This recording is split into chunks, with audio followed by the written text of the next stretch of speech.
Welcome back to the Mina Kimes Show featuring Lenny, the only NFL podcast where one of the hosts refuses to go to mini camp because he's not a toy dog. He weighs 20 pounds. That's Lenny. I'm Mina Kimes. I am joined by longtime friend of the program, the host of the Athletic Football Show, Robert Mays. Welcome back to the podcast. Thank you for having me. I'm very excited to be back. This is going to be fun. I'm really excited for this premise. This time of year, it can be a little bit of a slog sometimes. But I've actually I've done this before, but I kind of narrowed the parameters a little bit or played with them to have some conversations that I wanted to have, which is basically this. We're doing X Factors. We're doing the NFC. But here's what I told Robert. We are choosing on each team a player, so not a coach, not a quarterback, who we think could determine the success of the season for that team. And I couch that like very specifically because I think for different teams, success means different things, especially in the NFC, by the way. And I think that's important, right? Because, let's say you're a Rams fan. Well, yes, you're more likely to have more wins if Matthew Stafford plays the entire season, is healthy. But I don't think that's exactly what you're looking for this season. So, so it's different things. We can talk about that for each of these teams. But I'm really excited. Some of them I had trouble with, and I'm like legitimately excited to see which names you chose for some of these teams. That's how I feel about you with some of the teams. For some of them, it was really hard to pick a player because I think some of the X factors and the things we don't know are probably coaches. And for some of them, they're definitely quarterbacks. So a lot of them were harder for different reasons. Some of the teams that you mentioned that you were struggling with, I put in right away. And then there were other teams where I was like, I have absolutely no idea because I don't know what success is for these teams. There are also some teams where the things that are different are coaches or quarterbacks. And I think that's why it's hard to land on one. Like, for example, the Bucs, right? Like the Bucs have mostly the same players. So it's like, who's an X factor for the Bucs this year? Because when I think X factor, I think it's a guy that has a somewhat wide range of outcomes. Like if he's different than he was in the past, their outcomes will be different than they were in the past. But for some of these teams, like Philly's another good example, they have all the same players. So the X factor is probably Sean Desai, but you took that off or Brian Johnson or whoever, but you took that off the table for me. So I had to pick a player that I don't necessarily feel strongly about. And it's almost always, it's not the best player because I don't consider the best players to be variable, if that makes sense. That's absolutely right. Yeah. Okay. Like, Aaron Donald being an example, or I mentioned Stafford, but yes, if Justin Jefferson breaks NFL records, that probably means that the Vikings offense is really good. But I don't consider him to be an X factor. I consider him to be most important player, which is a different thing. Totally. Okay, good. We're on the same page. I feel good about this. The Bucs, by the way, fascinating team to decide what success means. So, but we're not going to start with the NFC South. Of course, by the way, I'm obviously doing the AFC next week, guys. This week we're doing the NFC. Because I knew in my heart of hearts it would take way too long to do both conferences. Another decision I feel good about because I, Robert, am like not really the current Andy Reid, the old Andy Reid of clock management, where I constantly miss time how long these things will take. And 32 teams never ends well for me. One of the NFC bits of advice I got very early in my career from my old boss, Bill Simmons, he said to me very simply once, he said, 32 of anything is a lot. And I have taken that with me over the last decade of my football coverage plans. Yes, we are not Baskin Robbins here. That's 31. Okay, we're gonna start with the NFC North, and that's where my notes start. So I appreciate that. Okay, good. Yeah. So for those who don't know, Robert is a Bears fan. So let's start here, and I'll let you go first. Which player did you pick for the Chicago Bears? I picked Darnell Wright. Presume starting right tackle, picked him in the top 10. And I tried to pick a guy that I think exemplified a larger idea about all of these teams. And with Darnell Wright, I think it was the same urgency that drove them to pick him with the 9th overall pick. He kind of feels like the last piece of the offense where you have 10 potentially competent starters around Justin Fields. So if you drop Darnell Wright in and he's a plus right tackle right away, and the rest of the offensive line kind of falls into place, you could put Cody Whitehair here potentially. If the line from left to right is Braxton Jones at left tackle, Tevin Jenkins at left guard, Cody Whitehair at center, Nate Davis at right guard, and a plus Darnell Wright at right tackle, the best version of that line is miles better than what they had last year. So if he can come in and there's a physicality in the run game, if he can be a plus player in pass protection, then the line, I think, has a chance to be solid to, if not pretty good. And one of the reason I didn't pick any of the receivers is that I think I kind of know what they are. Like, I think I kind of know what DJ Moore is. I think I kind of know what Chase Claypool is, but I don't like the answer to that. And I think the offense is just so much more important than the defense. So because he's a rookie, because we haven't seen him, because it feels like there's a lot of different outcomes for him on the table, that's why I landed with Darnell Wright.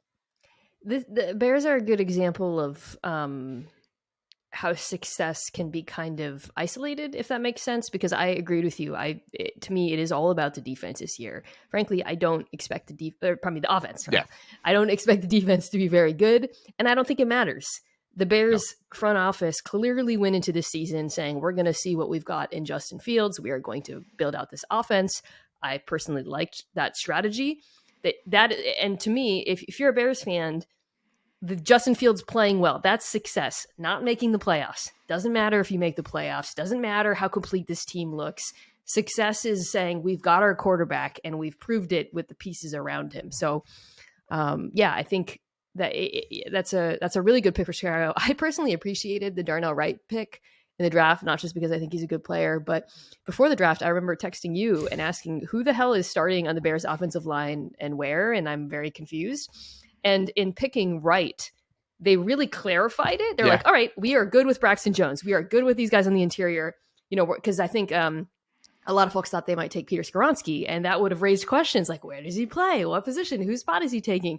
We know that Darnell Wright is a right tackle. He's a good right tackle, or he's been a good one in college. If he is a good one at the NFL level, I agree that would equate to success, I think, because of what it would do for the offense. So that's a really good pick. I still went with a receiver. I went with Moore. I think he's good. And I think, to your point, it's probably, I am a little bit violating my a good player is going to be good. But for me, I view him as a first round draft pick for this team because of what they did in the trade. And I think that he has shown range thus far in his career, where at times he looks like a top 15, 20 wide receiver. And at times I think he's fallen below that mark. I think if he falls above that mark this year, not only does it mean Justin Fields is who we want him to be, but it also means, hey, that trade was really good. So organizationally, it would be a huge success for them if he plays really well. DJ Moore would have been a good pick for this reason. I think that DJ Moore's success and production this year is almost 100% going to be a reflection of how good Justin Fields is. So if you pick DJ Moore here, you're kind of picking the quarterback. So it's a good way to backdoor into the quarterback being the X factor for the Bears. And I appreciate that. Yeah. The quarterback is really the answer for a lot of these teams, by the way. So there's certain ways to kind of get at that. Not the case for the Minnesota Vikings, who I want to do next. I'll go first. So for me, I decided to go defense here. And I don't know about this. I went with Byron Murphy. So, okay. I think the offense is gonna be fine. I'm not. I talked about it last week. The Addison pick, but in picking Addison, they decided not to take a cornerback. And the current group right now, the depth chart is Byron Murphy Jr., Andrew Booth Jr., who is in his second year and didn't play last year much, Caleb Evans, who's also in his second year, and Mekhi Blackman, who's a rookie. I don't think I'm leaving anyone out. Duke Shelley's gone. Peterson's gone. Shannon Sullivan is gone. Dantzler's gone. That is an incredibly young group of cornerbacks. And while I think, I can definitely imagine the Marcus Davenport, Danielle Hunter pairing working. Linebacker still a question mark. they need Murphy to be at least average. This is a defense that, I railed about to no end last year. They go out, they get Brian Flores. I don't understand this cornerback room in the context of what we've seen from Brian Flores defenses. But to me, if he is not at least average, Robert, I have a really hard time seeing this team getting back into the playoffs. It's very funny that you picked Byron Murphy, because I also picked a cornerback, but I picked Andrew Booth. And yeah, sure. So the Vikings are trying to live these two parallel timelines where they're competitive, but also stockpiling these picks in the first couple of years under Kwesi Adolfo-Mensah and starting to build an underlying level of talent. So they trade back in the first round of the 2022 draft. They go from the 11th pick, I want to say. Where was Jameson Williams picked? In the top 12. It was 11 or 12. I can't remember exactly where. I think it was 11. And they move back and they get those two picks in the 30s. And they pick Andrew Booth and Lewis Seen. And now they're trying to stockpile that kind of connective tissue of the roster with these younger players that didn't really exist for the most part, because the Vikings whiffed on so many guys at cornerback over the last 5 years. So you don't really have that set of young talent. So you have these win now kind of stopgap options in a Marcus Davenport and a Byron Murphy, and then you have these few young players that this regime has drafted. So you picked this win now stopgap options being good in order for them to win some games. I picked kind of the long-term outlook option at corner, because I think it's most important to determine what the long-term health of this roster and this version of the organization is. And I think Andrew Booth kind of embodies that a little bit, or Lewis Seen, whichever one you want to pick. I'll say this about Booth too. From what I remember watching him at Clemson, I think he actually makes more sense in a Brian Flores defense than Byron Murphy Jr. So I guess this would be a good moment to talk about like the defense and the change. I mean, the expectation is that they're going to play way more press man coverage and be more aggressive and blitz more. Murphy Jr., I personally think of as a more zone corner. In Arizona, probably had his most success playing in the slot. I think, at the end, a lot of his usage was kind of born out of desperation there as time went on. So I think Booth Jr., who I remember from college as, having a more of a physical presence, and a little bit stickier and pretty athletic, the upside is there for him. Just haven't seen it. But they need to hit on one of these players. And I think that's sort of for either, by the way, the short term or the long term, like one of these guys has to be good. And every single one of them is a giant question mark to me. I think this goes back to your original question of what is success for these teams. And I truly don't know how I would frame that for the 2023 Vikings. Like, do they need to make the playoffs for it to be success, as in the competitive rebuild, quote unquote, that they were trying to execute? Are we closer to the rebuild side of it now that we're a year in and Kirk Cousins may be in his last season there? Like, I just don't really know what to make of them. And that's why I think it's hard to land on the right guy here. They're a tricky team because, to your point about the two-track thing, I think the new administration, the team that they inherited, it was very it wasn't like a clean break situation, but it was also, we don't want to continue on the same path. We've got this aging roster and this quarterback that we don't all like feel super great about. And they have really tried to thread the needle thus far. And this year, I think, will be the epitome of that. But yeah, if either of those players you and I mentioned is good, I would have a lot more confidence in. I mean, all the defense has to be is like not the worst in the NFL. So, okay, let's do Detroit. I think we're gonna have different. I don't think you're gonna pick the same player as me. I kind of agonized over this one. You go first, though. I had Jameson Williams. I know he's gonna miss the 6 games, but they make a big trade up for Jameson Williams last year, and it's with this idea of, well, we're not going to be that competitive this year. Even if we're a little bit better than people expect, we're not going to be a contender in 2022. We can give him a quasi redshirt year, but when we're really ready to compete and rev things up next season, he's going to be a huge part of what we do. We traded a lot of assets to go out and get this guy. Well, now you need to see phase 2 of that plan through, even if he's going to miss the first 6 games, and especially because you didn't do much at your receiving spots this offseason. Nope. They went out and got Sam Laporta. That's the bet they made at their pass catching spots. And then however you want to qualify Jahmyr Gibbs within that offense. But I think that is a comment on how important Jameson Williams is going to be to the next step of this passing game. You think investment, role, all of those things kind of converging together. That's why I think he may be the most important piece on their offense. It's not a quarterback. I think that's a good pick. It's one I thought about. It was my second choice because when we think about the Lions, like it's important. His success is important not only because of the draft capital invested, but like it's hard for me to imagine a world in which the Lions win a playoff game without Jameson Williams being a deep threat, which is I think what their goal is this season. Like they want to win the division, and I think success would be winning a playoff game. Yeah, I will say this about the wide receiver group, which is currently Amon-Ra St. Brown, Marvin Jones, and Josh Reynolds. Trade for DeAndre, y'all. Come on. I've been saying it for a while. It's my favorite landing spot. I brought this up to a head coach in the NFC recently, and really? I said it to him, and he was just like, he like was quiet for a second. And he's like, yeah, it's pretty good. Because it makes so much sense, not only with their timeline and some resources that they have, some financial flexibility. His skill set is exactly what they need. They do not have that big ball winning outside the numbers X receiver. Like you put DeAndre Hopkins with Amon-Ra St. Brown, Jameson Williams, and Sam Laporta with that offensive line on Jahmyr Gibbs. Now we're seriously cooking.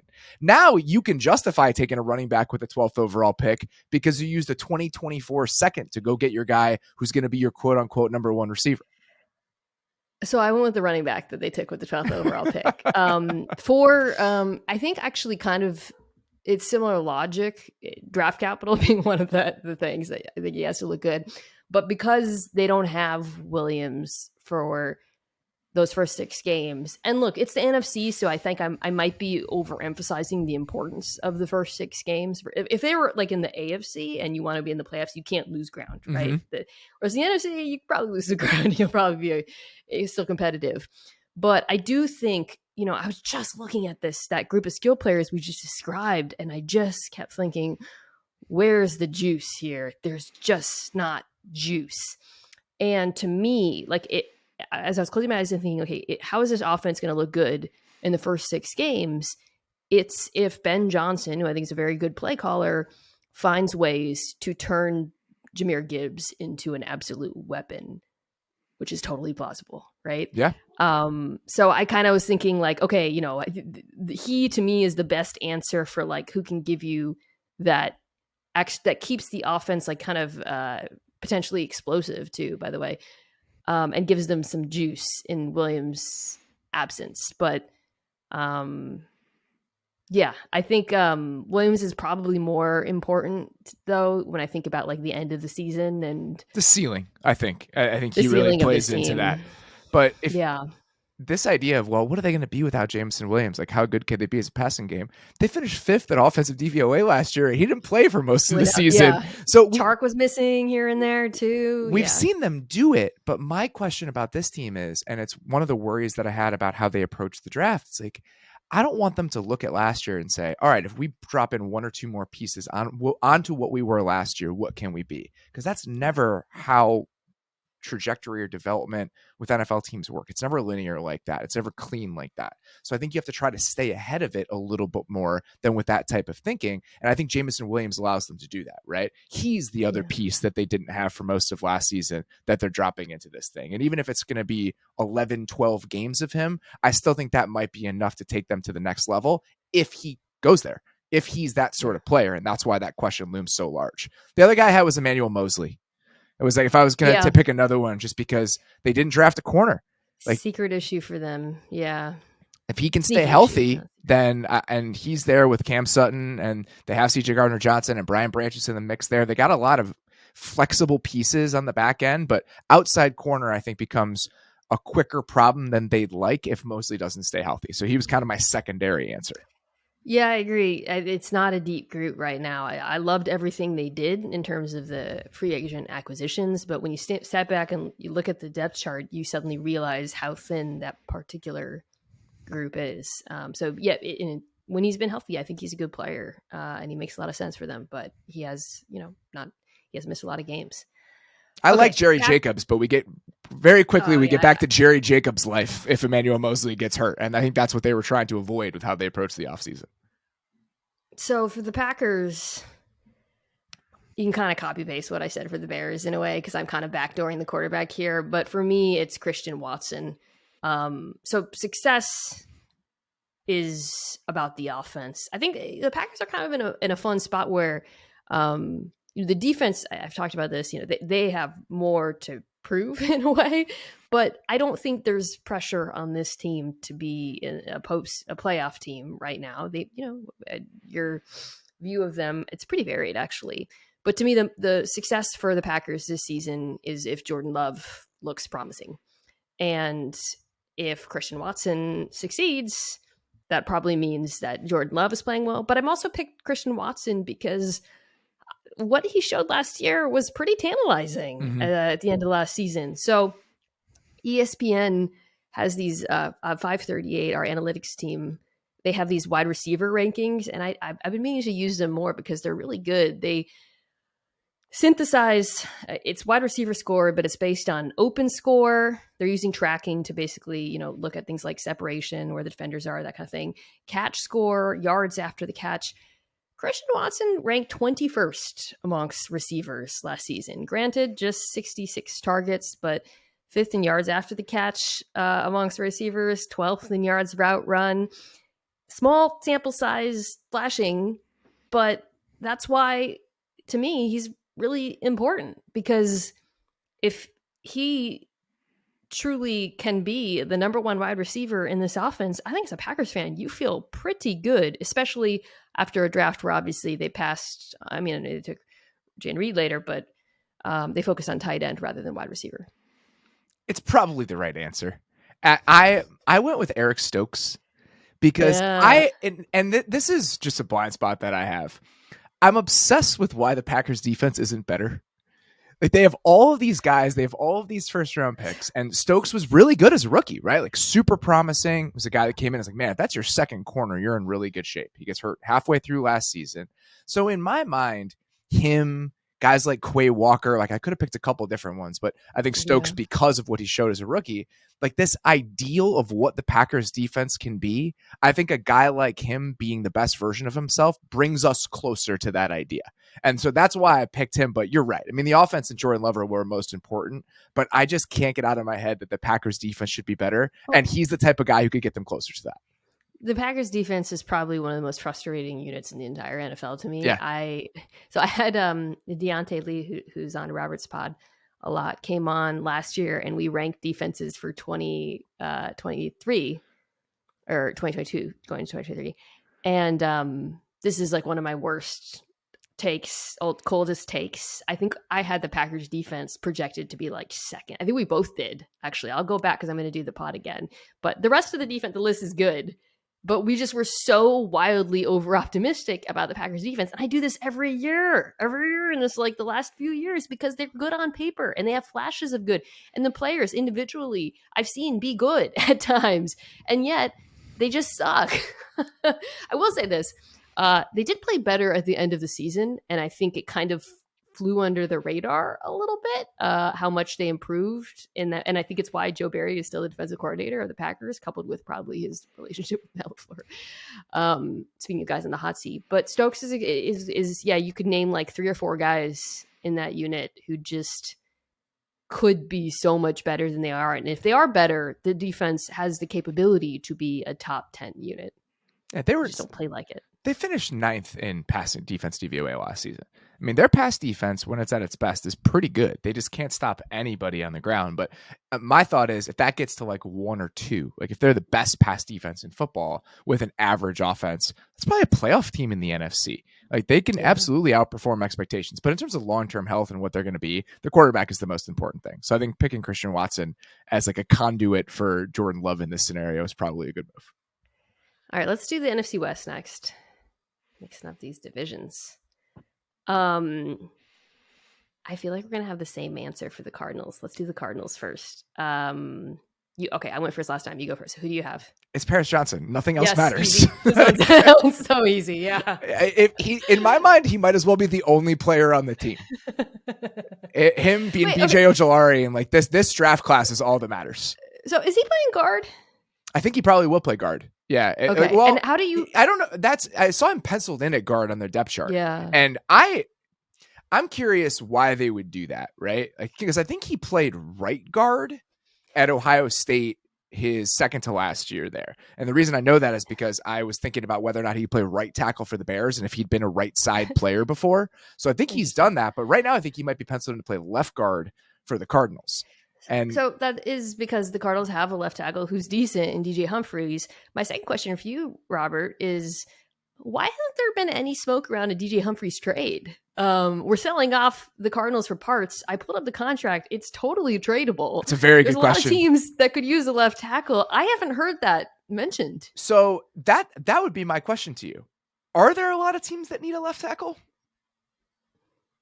The Jets? The Jets are the only team where I would say they could use a starting higher level left tackle today, because a lot of the other teams around the league that needed left tackles made big splash moves to go get one like the Steelers did, or they have acquired one over the last couple years. Like, there aren't that many teams around the league that have a huge glaring hole at left tackle. That's a good point. And that was surprising to me when I looked through it this offseason a little bit earlier, because I was thinking about who might sign. I think it was Orlando Brown. It was like, who might sign Orlando Brown? And even that was a team that had a starting left tackle that moved their starting left tackle to the right side to sign Orlando Brown. There just weren't that many obvious teams. So I think a market for him might be a little bit cooler than it might seem, considering the position he plays. Well, he's under contract for a few years, Humphries. So they could also trade him next season. They could trade him mid-season. But to go back to the original point, Paris Johnson Jr. is the future of this team. They invested a lot in him. And he is like the foundational piece right now of this rebuild. So, you wanted to play well. That's what success is. Success is not winning games. It's the guy you spent a lot of draft capital on who's going to protect either Kyler Murray or Caleb Williams playing well. So that would be my argument for why he stays. Because even if Humphries. even if we're selling off the Cardinals for parts right now, we may be a year away from us having a conversation on May 1st of, oh man, do the Cardinals have enough around Caleb Williams to really give him a chance to succeed? And hanging on to a guy like DJ Humphries as part of that consideration, I think could be important. It's the same reason why I thought trading Laramie Tunsil would have been crazy for the Texans, knowing they were going to draft a quarterback, because you want that guy to be in a good spot. It's a little bit different when it's DeAndre Hopkins and he's making $57 million against the cap combined over the next couple of years. That's a good point. Yeah. It is fascinating organizationally to think about like the best way to approach a rebuild, the players you want to keep, the players you want to give away, the importance of those players. And I think your point about the offensive line makes a lot of sense. And it's a name to keep your eye on, though. That's all I'll say. Keep your eye on. I'd call Humphries. Yeah, come on, Joe Douglas. Well, we'll see what happens. Maybe that's one where I think all of their various tackle options are kind of wait and see mode. So they're probably going to get a lot more information on them as they get closer to the season and as it begins. Okay, so I think we have different ones for the Niners. And I think I know what I feel like I can guess what yours is. I almost promise you can't. No, I think I can. I bet I can. Okay, I'm going to guess yours and then say what mine was. Okay. Did you pick Colton McKivitz? No, I did not pick Colton McKivitz. Oh, okay. He was my second choice. And so I'll walk you through my thinking. I picked Isaiah Oliver. Come on. Weirdly enough. Get the out of here. Because you look at everything else on the defense, okay? Right. We saw Diamador Lenore start for them for most of last season. Like, they were an elite defense with him being a starting outside corner. So we kind of know what he is within the fabric of who they are. Javarius Ward, same kind of deal. We saw Tayshaun Gibson play for them last year. The defensive line is the same group, just with Javon Hargrave dropped in there. So there aren't that many guys that, there's a wide range of outcomes here on defense. I'm worried about it. The reason I didn't pick Colton McKivitz is we have seen this offense be successful with whoever on the offensive line. Cool guys out. Daniel Brunskill, like it's so but many. We've seen the defense be successful with like the most rando quarterback. So that's the problem here: is the quarterback is the answer to this one, or so Steve Wilkes, or it's Steve Wilkes. That's the other one. I meant cornerbacks, because the pass rush is so crazy. It seems like they've been able to get by with limited cornerback play for a while. Yes. You know, I backdoored the quarterback again. I promise I won't keep doing this, and this is a little bit lame, but I genuinely believe it's George Kittle, and I feel comfortable picking him because health. Because he's not one of those good players where I'm like, oh yeah, set it and forget it. This feels like a cheap answer. It's a cheap answer, but it's the right answer. Because I genuinely believe if it's January and George Kittle is playing and he's healthy, this offense, and I'm assuming it'll be helmed by Brock Purdy, which of course, can be a juggernaut. The reason I picked him was Robert too. Like I was thinking back to the Brock Purdy games. Mm-hmm. He played a few, and it's very apparent to me that he leans on Kittle. He I actually pulled this because I was curious. So he had a QBR of 97 targeting George Kittle, which is pretty silly. That Washington game sticks out. Yes, the Washington game. Yeah. And I think Brock Purdy, like the combination of willingness to throw over the middle of the field, but when he extends, I think Kittle is really good at working back to him. If, this offense is what we saw at the end of last season, it will be because George Kittle is healthy. And I think George Kittle is a guy like, he's getting up in the years. I don't think we can book it that he's going to be dominant at the end of the season the way we would have hoped in the past. So for me, it's kind of like, okay, if this team is going to get to the Super Bowl, which is what success looks like for them, the NFC Championship or whatever, he has to be there and he has to be producing at a high level. It's like, which is risky always with the Niners offense, because it feels like you can just pull out anyone and it seems fine. I think he's the one guy of all of their monsters where I think if you pulled him out, you could create some real issues with the offense. I think that's fair. In my mind, it was just he cleared the too good bar. George Kittle's like an all-pro player, and that's what made the Niners tough. Like again, if I were answering this and we could include coaches, to me the biggest X factor for the Niners is how good is Steve Wilkes as a defensive coordinator after we've lost D'Amico Ryans, and so I picked a defensive player that we haven't seen dropped in there before, and because I just felt like that was the easiest answer. But this is one of the hardest teams to come up with a compelling guy on either side of the ball, because we've just seen them be successful no matter who they've managed to plug in there. Like no one player for the Niners can tip the scales the way it can for other teams, just because of how ruthlessly efficient those machines have been. The annoying answer should have been like Sam Darnold, because at some point in the playoffs he's going to play, and that'll probably be the difference between going to the Super Bowl and that. I have no interest in rooting for guys to get hurt. I want everyone to be healthy. I want everyone to thrive and just live their best lives. You just want to see it. But I do want to see it. As someone who loves football on like a scientific level, as a football experiment, I want to see Sam Darnold play for Kyle Shanahan. It really is the football, we both love cooking shows, equivalent of Chopped. Yeah. Like just put the weirdest in his basket and let him cook, right? Like throw in the gummy worms, cucumbers, eggs, and tell him to make a dessert, and let's see if he can do it. How bummed were you when Charbel lost on Top Chef? It's like 2 weeks ago. I'm not spoiling anything. Yeah, you're not. It was a heartbreaking moment. Brutal. I just feel like we haven't heard the last of him. He's going to be back in some way. He's just too good. I don't follow Last Chance Kitchen. I stay away from it. So it's really funny that I also don't watch it. It's hard to watch. I was talking to my fiance about it when we watched this week's, and she's like, "You love Top Chef more than almost anything in your life. If you don't watch Last Chance Kitchen, who watches Last Chance Kitchen?" It's like you got to download an app. It's it's for me. It's like, oh god, another app. Too far. I feel the same way. It's also hard to find the winners on the internet. Okay. Who you are for the Seahawks? I want you to go first. For the Seahawks specifically. That's what I did too. Okay. Yeah, I mean, he's by far the best pass rusher on their roster. So Seahawks offense, I'm assuming he's going to be good. Yeah. You could probably actually pick certain players on the offensive line. Agreed. I think, which was an underrated issue for them down the stretch. But to me, the biggest problem with this team, and this is obvious, is that they didn't address the pass rush. They addressed everything else this offseason. Well, not everything. They didn't get a center, really. Well, they drafted. Anyways, whatever. Point is, it's the pass rush. So Uchenna Nwosu was actually, I thought, really good for them, but he's not a number one.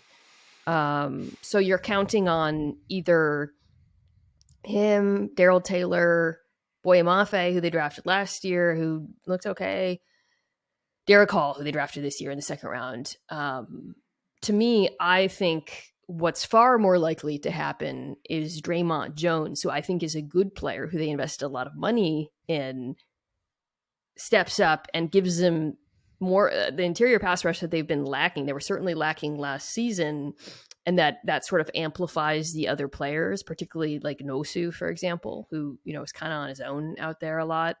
Draymond Jones ranked 6th amongst defensive tackles in pass rush win last season. He had 7 sacks, which would have been 3rd on the team.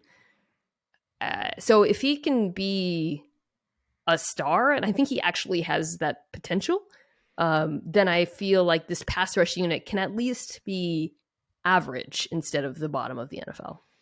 Their pass rush is probably the most important unit they had to improve heading into last season for them to take a step forward, and he is by far the biggest investment that they made.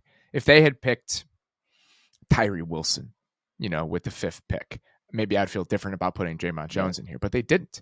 So what they're putting on him and the weight he has to carry to lift that entire group, that's why he's the answer to me. Like, I think there are so many good players in the secondary outside of Devin Witherspoon that group is probably going to be okay even without him. I have high hopes. I think he can be really, really good. And I'm not surprised that they thought they needed to upgrade that other corner spot. But I just think that the role that Draymond Jones is being asked to play within that position group, that's why he's the answer to me. 100%. Okay, say your Rams answer on 3. 1, 2, 3. Steve Avila. Joe Noteboom. Okay, same thinking. I thought about Noteboom too, but talk about why it's Noteboom. I think Noteboom's a good answer. He was my. I think either of them. Steve Avila would have been my second answer. Yeah. And the reason I picked Joe Noteboom is because if they're trying to thread this needle where they can get good again fairly quickly, Joe Noteboom is one of those guys that would help them bridge that gap. They invested in him. Like, they gave him a starting level contract heading into last year. Part of their plan to kind of nimbly jump from the model that won them the Super Bowl to this next phase of being competitive, Joe Noteboom was one of the most important pieces in that. They restructured his contract. I mean, they borrowed $9 million from that deal to push it into next year. Like, if he can develop into an average to slightly above average left tackle, I think that gets them back to relevance. He's a huge piece in getting them back to relevance faster than it might seem. That's why. It's a great answer, because when you look at this depth chart, which is a ride, so much green on our lads, so much green, so many rookies. It's insane. He's one of the very few players outside of the big 3, you know, Cobb, Stafford, and Donald, who has played well in the past. He last year, I forget when he got here, it was pretty early in the season, but you know, when he spent that year filling in for Whitworth, and I mean, he has like a fair amount of experience, and he has given them above average left. This is why they paid him. Like, he has shown that he can be a decent left tackle. There's no world in which this offense looks competent unless he's decent, which is why it's a good answer. The tricky thing with the Rams, of course, is like as you articulated, success is really hard to define, I think, for this team, because we know they're not going to obviously be it would be very shocking if they're a playoff team, but because they have that big 3, none of whom are really tradable. I talked about this last week.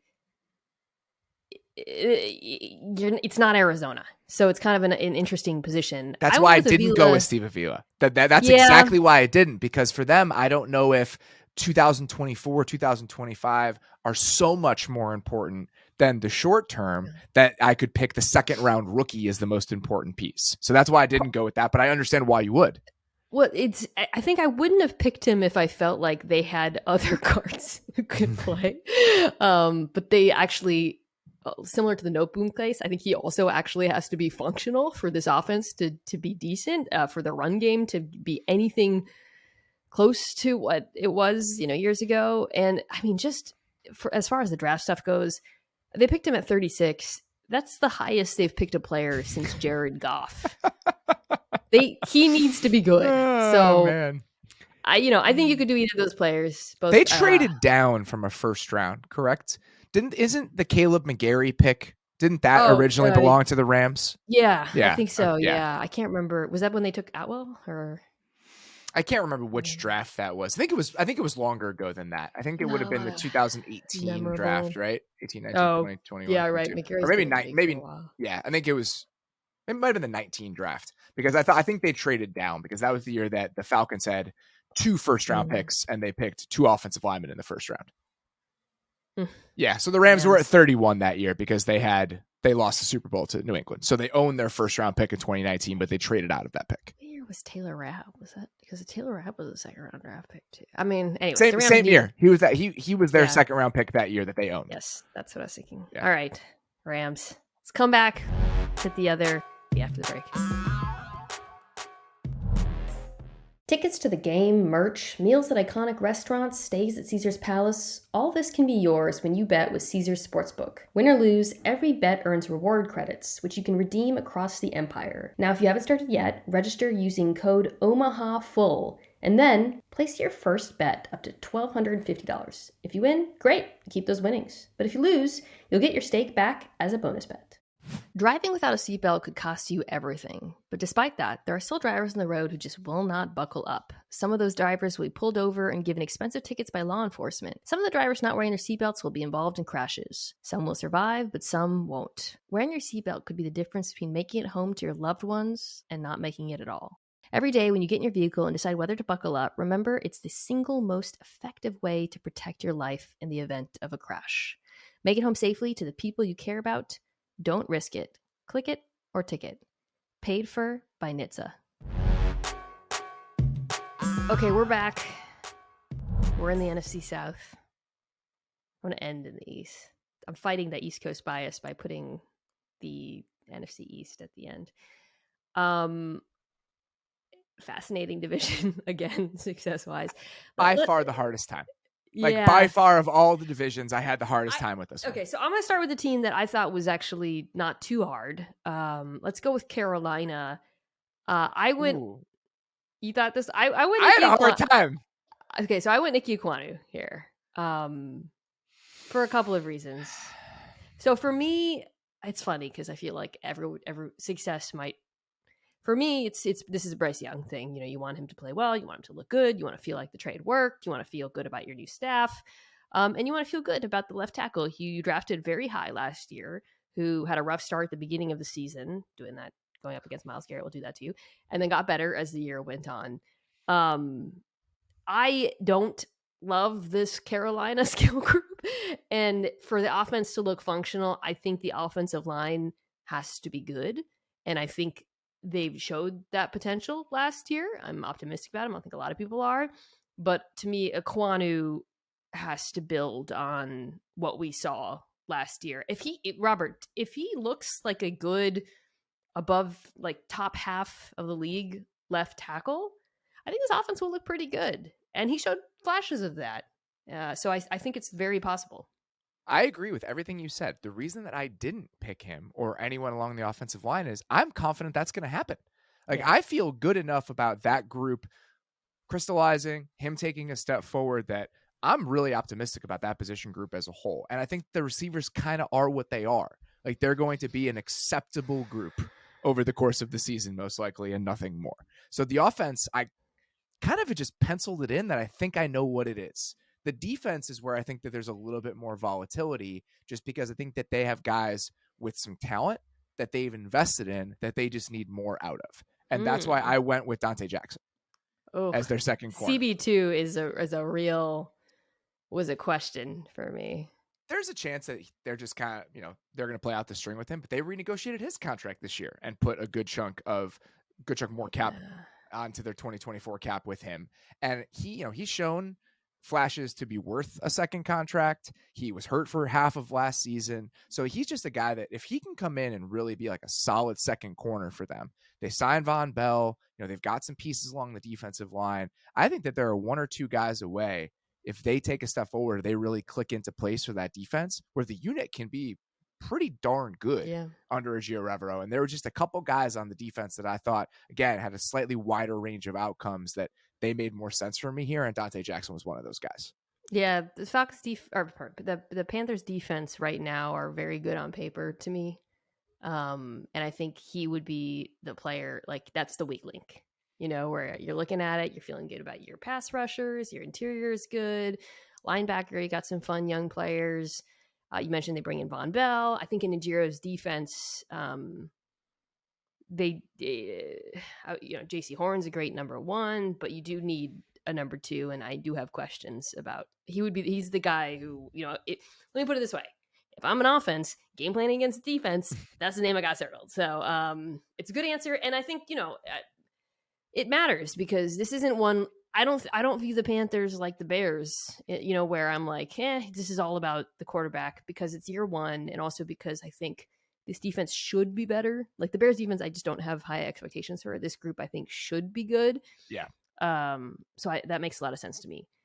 The other one I potentially could have was Jeremy Chin. I mean, just because I don't know what he's going to do within this defense. He spent most of his time at slot corner last year. Yeah. They bring in Von Bell. They still have Xavier Woods. What position does he play? He's obviously hyper talented. Like what role they have for him and how they envision using him and his prominence within the defense. All of those are questions to me. So I think that's why he's another one that I had in the back of my mind. I'm really excited to just watch this defense because they have a lot of players who are very mutable and can be used a lot of different ways. And now with a new defensive coordinator and Evero, who's I think is very good and does some interesting things on the back end. I don't really know who's going to play what role generally. So, right, like Frankie Louvu, how much do you want him off the ball? I love versus Frankie Louvu. He's a great player, right? Okay, and then if you want him rushing the passer more, like you trust Shaq Thompson, who's flashed at times. How do you maybe drop Chin into the box more? I kind of want to just see how it all plays out. I'm very curious. So yeah, I'm excited to watch them. But and also, by the way, like as far as the young thing goes, if the defense lives up to this potential, that'll give him a ton of support and buttress him for his first season and lessen the pressure. I would not be the least bit surprised if they were a playoff team in the NFC. If they were a wild card team, because he's pretty good right away, the offensive line raises the floor. Again, the pass catchers are acceptable, and the defense ends up being a top 10 unit, maybe even a little bit better than that because Ejiro Evero was a really good defensive coordinator. Yeah. Like that version of the Panthers, it's not hard for me to imagine it. You know what would make them a playoff team? Trading for DeAndre Hopkins. I don't know. I don't even know if they have the cap. I don't have it in front of me. The DeAndre Hopkins thing, and you won't go too far down this road, but he's an interesting personality to drop into your locker room, right? Like we've heard a lot about practice habits, just the type of guy he is within your building. Yeah. So you're in year one of a new regime. You're trying to build something. You got a young quarterback. That I would feel maybe a little less good about. The Lions, you could go both ways. Do you feel so good about this hardo culture that you've built that you feel fine bringing him in because everyone else in the building is working their butts off every single day? Or do you not want to drop him in there because he's a departure from what you've tried to sell to your locker room for the last 2 years? I think it's fine. It's not like, he doesn't really practice, but if he's, when you're when you're that good at it does, I don't know, just hearing from guys who have played with him, I don't think it doesn't seem to affect locker rooms. It annoys coaches. Yeah. Yeah. I mean, you know what would help that locker room? Having a wide receiver who can separate. Okay. The Atlanta Falcons. This was really hard. So you're going first. Oh, I went with Kyle Pitts. He had 28 catches last year. If Kyle Pitts is a star, then I feel really good about the Falcons offense. I kind of feel like they'll be good even if he's not. Or not good, but I just functional.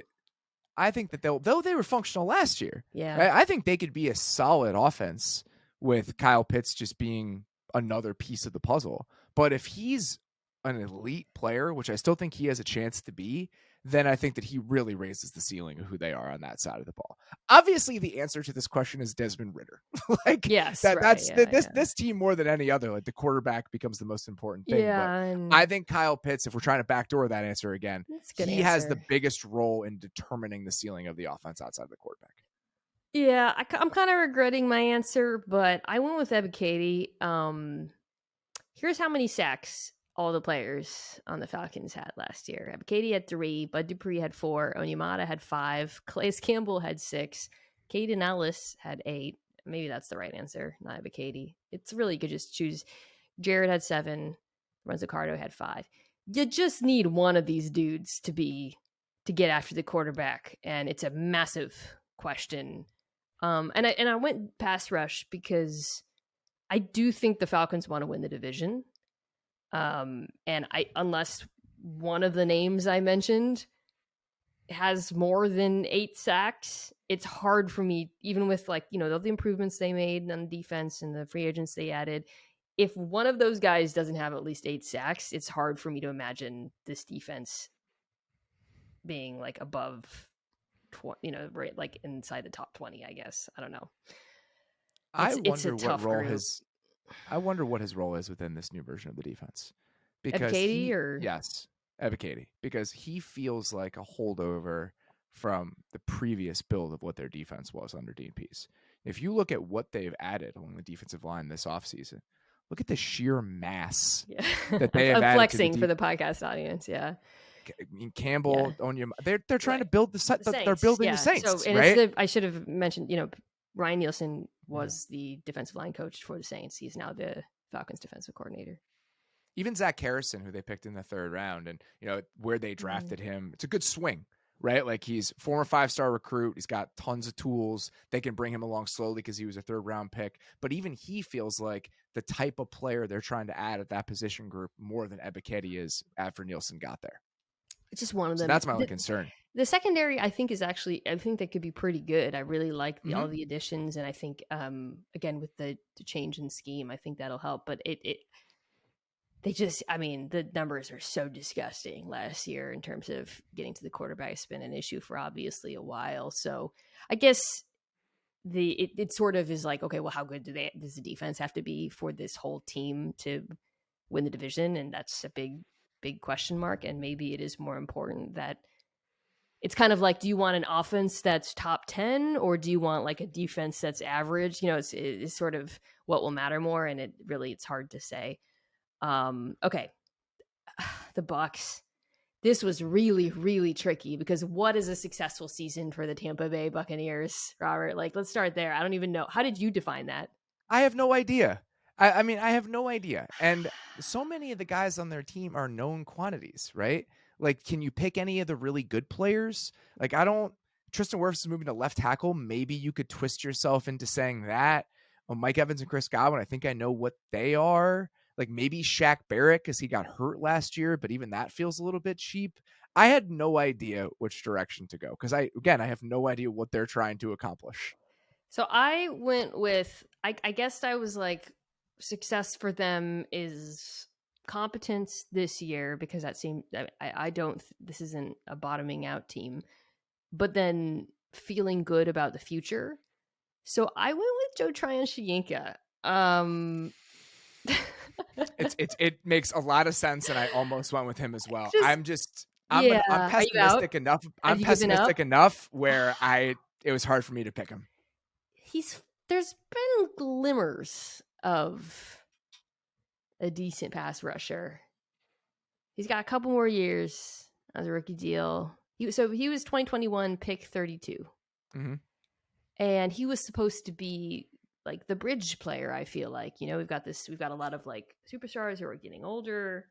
At the time, I guess Shaq Barrett was in his late 20s. But, the Bucs have continued to invest in their defensive line, trying to say, okay, we've got, they did it this year with Kalijah Kancey. And if he has a breakout season, not only do I believe this defense will still be good, either him or Barrett needs to come back and return to health. He tore his Achilles. When was it last year? Mid-season, I believe. Yeah. Mm-hmm. He played 8 games last year. Yeah. So if Trey and Chico say, again, like let's say he has, double-digit sacks, it's probably going to be a good defense. And you feel like, okay, we've got a young player to keep building around. But he would have to make that leap. Yeah, if you look at guys who played at least 50% of their team's snaps last year at edge rusher, he ranked It's not good. 33rd in total pressures, right? He was behind George Karlaftis, Samson Ebukam. That's still in striking range.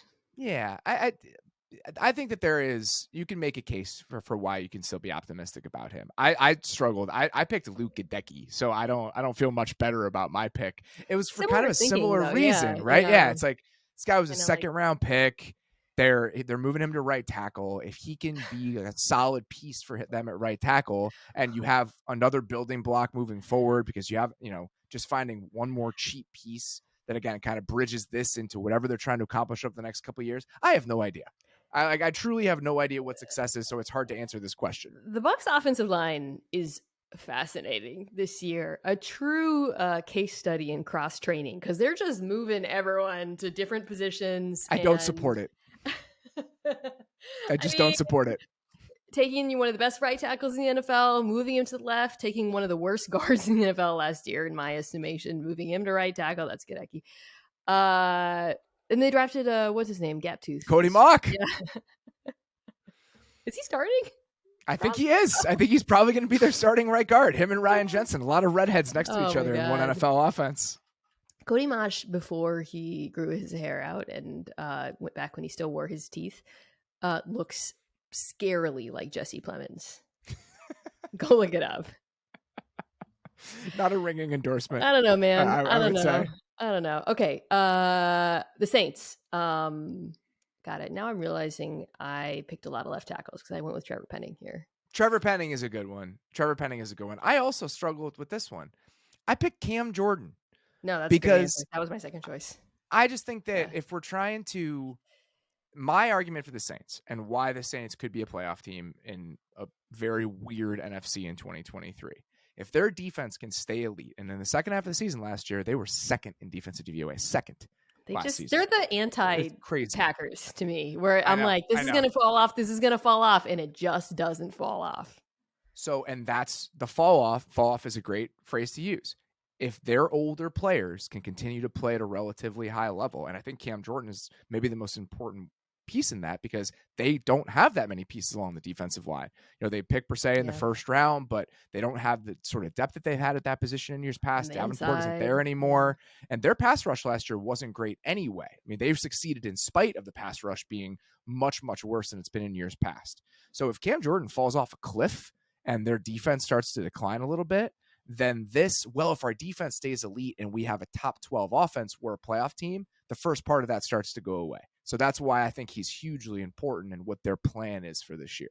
It's a great answer. That's one, by the way, too, I think where the loss of Ryan Nielsen, who wasn't just a defensive line coach, he was their assistant defensive coordinator, could be a factor, especially in terms of like onboarding some of these younger players. This is a defense that just like, they still have talented players, but they get more out of the coaching staff has gotten more out of the talent than most teams in the NFL year after year after year. Dennis Allen's head coach, so he's got a lot on his plate. It is something to keep an eye on. It's like, how long can you keep taking pieces out of the Jenga tower and the Jenga tower stays up is how I would describe the Saints defense. That's why the Niners are so ridiculous. Yeah. I went with Penning because it's hard for me to imagine a world in which Derek Carr plays well without protection. It's a great point. Just in particular. So Trevor Penning, for guys forgotten, for those who have forgotten, was there 16? No, he was pick 16, right? No. Olave was 16, he was 19. Right? I can't remember. No, they traded up for Olave. So he was 16. Yeah. So he was part of the Eagles trade. And then he tore a ligament in his foot at the very beginning of the season. So it was basically a redshirt year. He did come back at the end of the season, which is promising for this year. The fact that he actually played last year. This isn't like a total wait and see situation. I have no idea if he's a good left end. No idea. Can't say. I kind of vaguely remember seeing him a little bit at the end of last season. I thought he played pretty well. I mean, I thought he was solid in the action that he got. The one thing I will say, they do have, James Hurst, who has played a lot, is still on their roster. He's not horrible. It's not like, one of the worst situations in the NFL.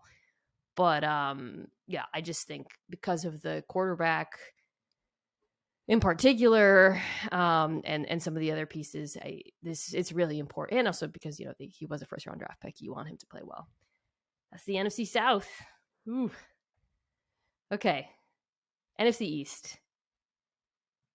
I felt much better about these, which is they're probably terrible answers as a result. Some of my answers I don't love, so I'm curious. So let's start with you, and let's start with the Cowboys. I don't love my answer here. I might change it on the fly. I might just copy you. What do you have? I said Stephon Gilmore. Ah, interesting. Defense. You look at all the other pieces. Okay. The offensive line's coming back. I think that's going to be a plus unit. Like, I feel very good about that group of players with Tyron Smith stepping back in at left tackle, Tyron Smith at left guard. Offense, you're dropping Brandon Cooks in there.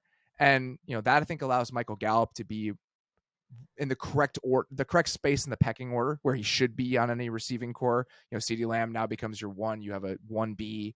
The tight ends, we'll see what that group looks like as a whole. I think I still feel fine about it. Even Luke Schoonmaker, they drop in there. We always joke that on our show, we say that the Cowboys tight end, his name is Dalton Peyton Hendershot III. Like, it's just one guy. Like, it's just an amalgamation of like 4 guys from the Big Ten. And then now they have Luke Schoonmaker in that too. So you just kind of roll the dice with whatever tight end. I think it's going to be fine. And on defense, I think every other spot I feel pretty good about. They have a lot of like flexibility on the back end. They go get Maisie Smith in the first round, which I think is the one spot along their defensive line. Yeah. They really needed help. This is the best pass rush in the NFL last year. Position-wise on this team heading into the playoffs last year, the 2 spots I felt worst about were one more pass catching option and their number 2 outside corner. And they added guys at both of those spots. And I think that Stephon Gilmore at this age, if he can hang on to good to above average play at that spot, I think they have a chance to be a really, really good defense. Picking Gilmore here feels like a commentary on how bullish I am about the Cowboys roster. That's kind of how where I'm seeing it. We talked about this the defense is, I loved the Gilmore trade back when it happened, and the defense is really good and really stacked. No, they're not stacked. Sorry. They're really good, but I don't think they're deep. And so that's why Gilmore actually makes sense, because they're not deep, right? Like, if he does get hurt, I think suddenly you're back to that mode where you're kind of just reshuffling all those DBs, and maybe you're playing with 3 safeties like they did at the end of last season. The ideal version of this defense, and the ideal version of this defense is a top 3 unit. We have seen it. It's real. Does have him playing, so that's the spot where I think they're thinnest.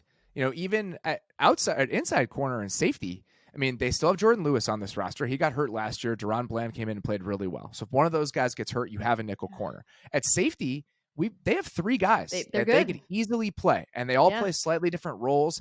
They don't have any linebackers, but I don't think they need any. The fact that they're going to play as much nickel and dime as they're going to drop Jaron Kearse down. So I think outside corner is a spot I feel worst about when it comes to their depth.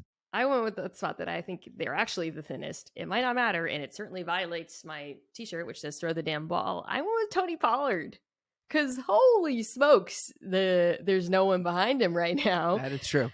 And look, I think the argument against this is like, okay, well, so the people behind them, I don't see, no, it's Ronald Jones and Deuce Vaughn, who is smaller than me. They drafted this year.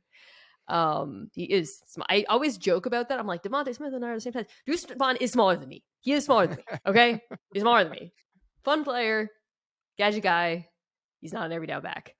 And there's some free agents out there. I don't love the name. I mean, including of course Ezekiel Elliott, who probably end up back on this team. But the thing about Pollard, Robert, is so you alluded to the tight ends. I think this offense, which used multiple tight ends a lot in the past, is probably going to be primarily an 11 this year. Mm-hmm. And I think that while I everything coming out of Cowboys camp suggests that Mike McCarthy isn't going to drag them back into the Stone Age and just run the damn ball, they still need Tony Pollard to be the version of Tony Pollard that we saw before the injury, a running back who has consistently produced above and beyond replacement level over the course of his career. Last year, he was third in the NFL in rushing yards over expectation per carry. He runs well between the tackles. It is a fallacy that he does not. He gives you juice outside. He gives you multiplicity as a pass catcher. He had the second highest rate of runs going for 10 or more yards in the NFL. He is a weapon. If he gets hurt, that is, I think, actually a pretty big problem for this offense because of the depth issue.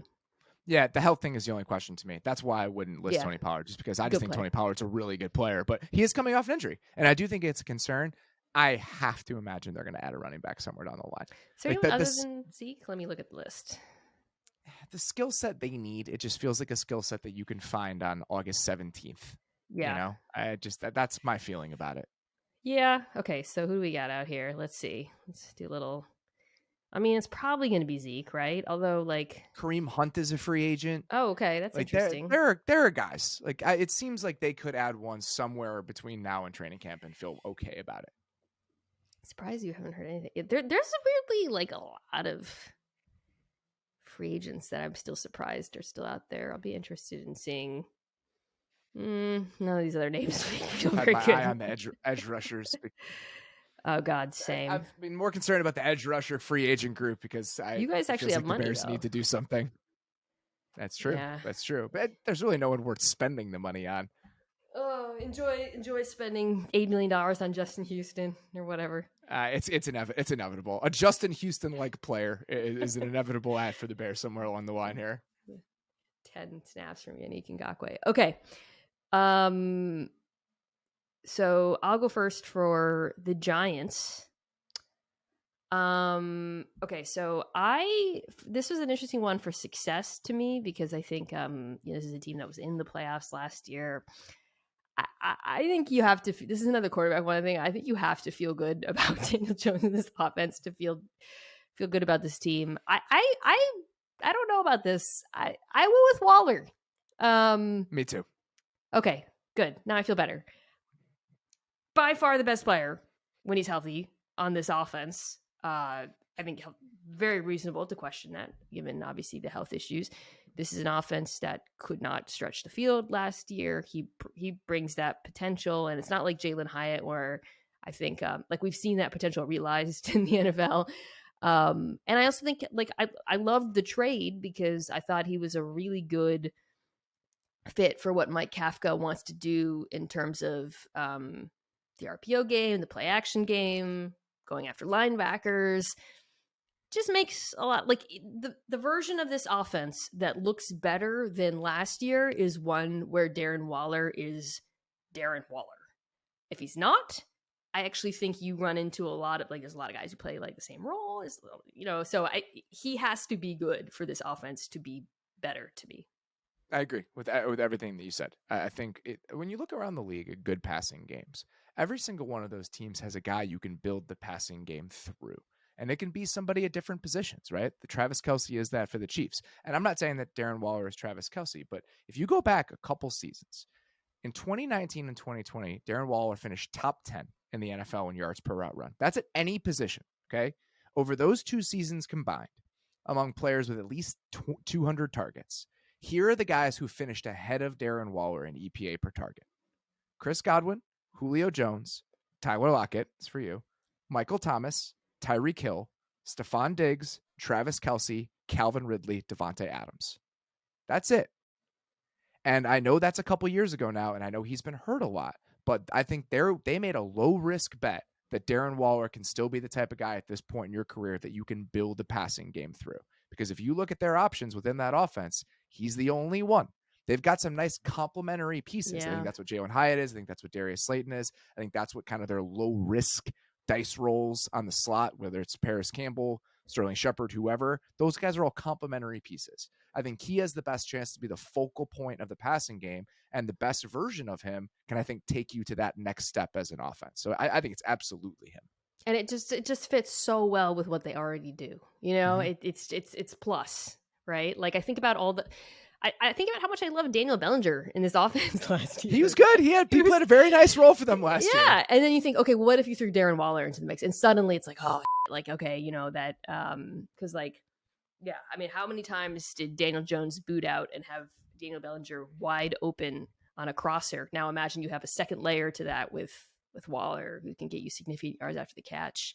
Yeah, I think this was the best thing they could have done for Daniel Jones, honestly. Like, such a gift. So they did a really good job this offseason again. I do. I loved their draft, talked about their draft. Loved a lot of their signings, not just Waller, but the Waller trade was one of my favorite moves of the entire offseason. Totally low risk, high totally reward. I mean, it's exactly the type of gamble that you should be making if you're this team and you're at this stage of your building process. So I texted you like 5 times. I don't know what to do for the Commanders. It's so it's funny, so obviously the quarterback, but yeah. I did not have a hard time with this Really? one. Okay, good. No. I had Chase Young. Okay, I had Chase Young too. Yeah, okay. I mean, Chase Young was the defensive rookie of the year. He didn't play last season. And if you let's say he doesn't get an ounce better than he was as a rookie, if he's just that guy when he's healthy, if you drop that guy into this defensive line, they had 900 snaps last year that they gave combined to James Smith-Williams and F.A. Obata, and they were a top 10 defense. Like, he doesn't have to be any better. Just this version of Chase Young, a guy that's not worth the 5th-year option. I still think that is a huge addition to the defensive line and to the defense overall. I think the reason I was like going back, I did ultimately land on him. I went back and forth because I was like, well, the pass rush will still go good without him. It doesn't really matter. Like, should I pick one of these random cornerbacks? But like, should I go with Forbes, But I think you're right in that it's just it turbocharges the pass rush. And we've also seen him be that player. Now it seems like they don't think he's going to be that player anymore. Obviously, not picking up the option. We'll see. I get why they didn't completely. It makes sense. And if it's just not that, there's not that much downside. The option was $17 million. The franchise tag is $24 million. The fascinating thing, though, is if he does play at that level, he's basically Daniel Jones to them, right? Where, he's gonna like if Chase Young plays like he did his rookie season, he is going to be in line for a massive payday. Now, the interesting thing about the Commanders, I don't have their cap in front of me, though. In that world, they'll probably continue to roll with Sam Howell at quarterback.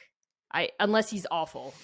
But they'll have to make a choice. Do we pay Chase Young and then stick with Howell, or do we move on and try to upgrade at the position?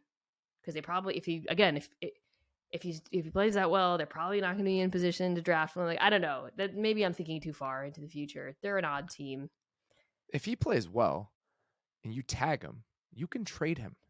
And you can't trade him now because I think you'd be selling him for 40 cents on the dollar. Like, you'd be trading him at such a low point that it probably isn't worth it. But if he plays well, you can tag him, and it's only $7 million more than the 5th-year option would have been. And then you can trade him for more than you can at this moment. So I just think that there's not that much downside with playing it out, giving him a little bit more motivation this year, all of those things.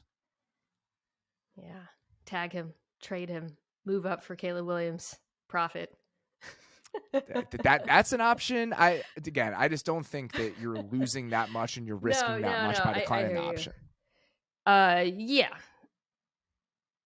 I also think that the Sam Howell part of this. Yeah. Ron Rivera might not be the coach / GM next year. Like, projecting this team more than 6 days into the future seems like a fool's errand. I also continue, like, why are we all assuming Sam Howell is the quarterback of the Washington Commanders and not Jacoby Brissett continues to be a preoccupation? I understand everything they say is that, but like, if they actually let them both play in the preseason and compete, there is like a very realistic universe in which it's undeniable that they have to proceed with Brissett. They also paid Brissett like $10 million. So I don't know. I don't know what to think of this team. I'm having a lot of trouble with them. I think they're better than they should be. So the $10 million to Brissett, I think this is one of those situations where you should look at what the quarterback room is being paid, where the combined they're making $10.5 million. So it's like, even if you end up having to start Sam Howell, you're still only paying your quarterback How do you get to $10.5 million. the point where you're having to start him? If it's close in the preseason, if it's even slightly close, Yeah. I think you owe it to yourself to see what you have in the 5th round pick, because theoretically the upside is higher than it is with Jacoby Brissett, because we know what Jacoby Brissett is. What is an example of a team that's done that? Like a team that said, okay, like we got our rookie quarterback. I mean, this 2012 Two Seahawks. teams are doing it right now.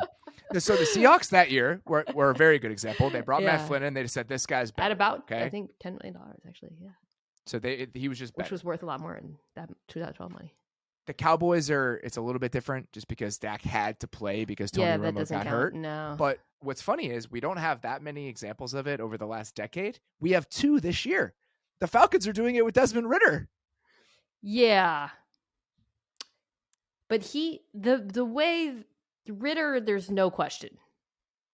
I think I still think there's a little bit of a question with Washington. Like Ridder, the way they've talked about him, the other thing is like, the fact that he played 4 games last year. Yeah. He's the unquestioned starter. But yeah, you're right. It's really fascinating. And they're both teams that have good skill players. Washington has a good defense. And just decided now to sit out the quarterback market multiple. I mean, the Falcons are fascinating because they sat out of the quarterback market. They made that choice 3 times and then took the highest skill player twice. It's like, the only team we've seen do this recently that just said, yeah, we'll just roll with a 3rd to 5th round pick. Who really cares? Was the Texans, who were actively trying to be bad. Yeah. We just don't see it very often. Both the Falcons want to win the division and the Commanders are not a bad team. They're a good team. It's a good roster. So it's a very unusual. You're right. It's very wild. The fact that 2 teams are doing that this year is fascinating. The Falcons one seems like a bet as Arthur Smith betting on himself. Well, I think, yeah. If I get myself a quarterback who will do what I tell him to do with this group of skill position players, we're going to be good. I talked about this last week. He is doing he's doing not the Shanahan of 2 years ago. He's doing what Shanahan is doing right now, which is saying, I have this group of bonkers skill players who are mismatches, who I can move around, who are my biggest edge. Those skill players coupled with scheme means I can get a bargain at quarterback. I don't need a quarterback who elevates. Arthur Smith is basically doing that. That's what the organization has chosen to do with their draft picks. The amount I saw this somewhere in our stats Slack, I think. No, our stats guy Ryan Bissell sent it to me a while ago. So the Falcons going wide receiver, running back, tight end. That hasn't happened in like 20 years in the NFL draft. I don't think like we're spending enough time acknowledging what a distinct and unique strategy that is to roster construction. I think it's worth taking into account what the rest of the roster already looked like. Okay, so they already have a left tackle in place. They already spent a 1st round pick on another tackle. So the tackles are already there. So you can't spend 1st round picks on tackles in this scenario. They didn't want to do it on a quarterback, and they wanted to do it on offense. So I think when you take all the factors into account, the running back one, I don't support. But if you're treating Kyle Pitts as a receiver more than you are a tight end, and we're living in this world where having really good pass catching options is important, the Drake London and Kyle Pitts ones, let's do it. I'm totally fine with both of those. The Bijan one was when we're going one step further than I probably would. I mean, it's a strategy I don't think we'll be able to also assess for quite some time, or at least until we see who Justin Fields and Bryce Young are in the NFL, because those are the 2 quarterbacks that, I mean, unless, if Will Levis is awesome too, sorry. But like, they could have done what the Panthers did, to go up and get Bryce. They didn't. They could have drafted Justin Fields. They didn't, to Kyle Pitts. I don't know. Those are questions. But like, if Justin Fields is awesome this year and becomes, Jalen Hurts, as a Falcons fan, you don't feel good about the strategy, because the strategy is not just the bet on skill players. It's also a bet against the quarterbacks who have been drafted at the very top the last 3 years. Certainly last year it made sense, but the other 2 years I think are the ones you look at. So Justin Fields one specifically, I do not think the I do not think the Falcons are concerned about that. Yeah, but if it happens and you're a Falcons fan, you don't feel good. No. All right, we still have one more team. Sorry, this turned into a bit of a tangent. The final team the best team, probably. Okay, wait. So we just did. We both had Darren Waller, and I went first. So you can go first. I'll be curious to see if we had the same one here. I have no idea. I don't. The offense, I feel good about pretty much everyone. Are we really going to say the right guard? Like I don't. That doesn't feel like it's that important to me. I think you can pick either Darius Slay or James Bradbury. Just because I think the pass rush is still going to be very good. And then maybe if you want to say whose name I can't remember, the safety that they drafted in the third round, Sidney Brown. Like if they want to, let's say Sidney Brown is better than Reed Blankenship, but is that really like an X factor? So do you just think linebacker doesn't matter, that if it sucks? Yeah.